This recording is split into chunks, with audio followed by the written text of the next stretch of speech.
Young Council have given us £20,000 for a youth project, but we need your vote. لعلك تفلح ودن بكتاب الله والسنن التي أتت عن رسول الله تنجو وتربح وقل غير مخلوق كلام مليكنا بذلك دان الأتقياء وأفصحوا. With this £20,000, we propose a youth program like no other.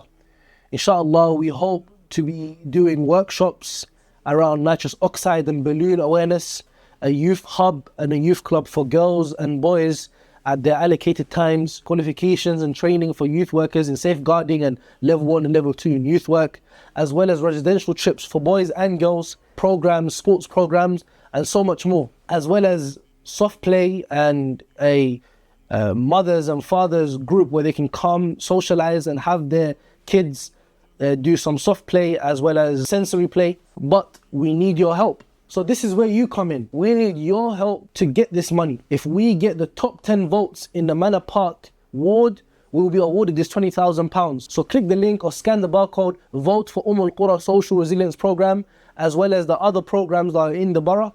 And inshallah, we'll have this money to deliver this program.